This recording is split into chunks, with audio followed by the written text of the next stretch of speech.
कहते हैं अगर एक झूठ को 1000 बार बोला जाए और वो लगातार हमारी आंखों के सामने चलता रहे तो हमारा दिमाग उसे सच मान लेता है। और साइकोलॉजी के बिल्कुल इसी पैटर्न को यूज किया गया है विदेशी कंपनियों के द्वारा मार्केटिंग के लिए, मेडिकल चीज़ों के प्रमोशन के लिए, जिसमें सबसे पहले हमें सिखाया गया कि दूध और घी हमारे दुश्मन हैं। मेरे पास आने वाले हर दूसरे पेशेंट का ये सवाल होता है कि डॉक्टर साहब घी तो मैं बिल्कुल नहीं खा सकता, मेरा कोलेस्ट्रॉल बढ़ जाता है। मेरे फादर को हम घी बिल्कुल नहीं देते हैं क्योंकि उन्हें हार्ट की दिक्कत है, और मेरी मदर को भी घी बंद किया हुआ है क्योंकि उन्हें ज्वाइंट की दिक्कत है।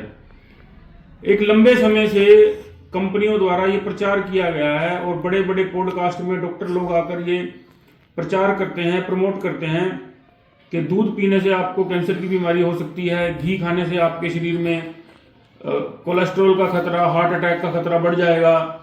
किंतु ये बात बिल्कुल इसके अपोजिट है। ये सिर्फ वो सच है जो हमें बार बार दिखाया गया है और हम अपनी जो पारंपरिक डाइट होती थी उसमें से घी और दूध को बिल्कुल पूरी तरह से हटा चुके हैं। यही चीज अगर आप 30 साल पहले जाकर देखेंगे तो 30 साल पहले आप देखेंगे कि हमारे बुजुर्गों की डाइट में बड़ी मात्रा में देसी घी उनके खुराक में होता था और दूध का सेवन लगभग सभी घर में बहुतायत मात्रा में किया जाता था क्योंकि पशु भी लगभग हर घर में पाए जाते थे। और आज की डेट में वो मिथ जो है, इतना मार्केटिंग उसकी की गई है, इतना ज़्यादा उसको प्रमोट किया गया है कि कोई भी व्यक्ति ये मानने को तैयार नहीं है कि दूध और घी उसके लिए बेनिफिशियल है। दोस्तों, देसी जो घी है वो एक सैचुरेटेड फैट है जो हमारी बॉडी के लिए हेल्दी होता है और वो हमारी हेल्थ के लिए, जॉइंट हेल्थ के लिए, कार्डियक हेल्थ के लिए और ब्रेन की हेल्थ के लिए, गट की हेल्थ के लिए बहुत जरूरी है।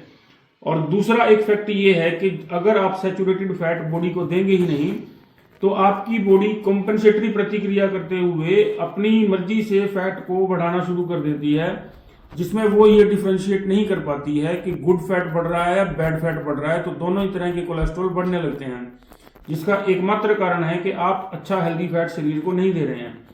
और दूसरी चीज, जो आपकी बॉडी में फैट सोल्यूबल विटामिन जो आपको आपकी डाइट से मिलते हैं वो बिना देसी घी के या बिना सैचुरेटेड हेल्दी फैट के एब्जॉर्ब हो ही नहीं पाएंगे। अगर आप अपनी डाइट में सैचुरेटेड फैट नहीं ले रहे हैं तो आप जो ए, डी, ई के हमारे फैट सोल्यूबल विटामिन हैं जो आपकी बॉडी में एब्जॉर्ब भी तभी होंगे जब उनको फैट के साथ लिया जा रहा है, तो वो आपकी बॉडी में डाइट से एब्जॉर्ब नहीं हो पाते हैं, जिसकी वजह से आपको बहुत सारी न्यूट्रिशनल डिफिशियंसीज का सामना करना पड़ता है और वो बाद में जाकर बहुत सारी बीमारियों में कन्वर्ट हो जाती है।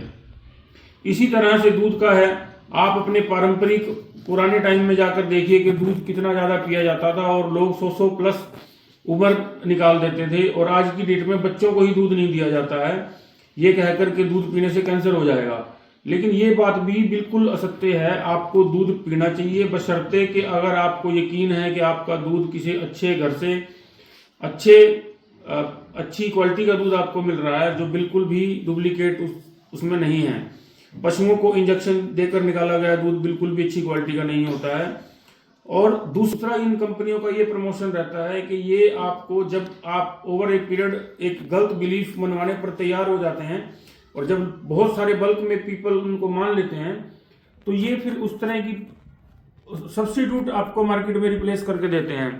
आपको रिफाइंड ऑयल बेचे जा रहे हैं ये कहकर के ये हार्ट फ्रेंडली हैं और हार्ट के लिए आपके अच्छे हैं, और बहुत सारे लोग रिफाइंड ऑयल को महंगे महंगे दामों में परचेज कर रहे हैं और अपने किचन में से देसी घी को हटा रहे हैं। तो दोस्तों, एक बड़ी अवेयर रहने की जरूरत है। आपको हर चीज का क्यों और क्या समझना चाहिए।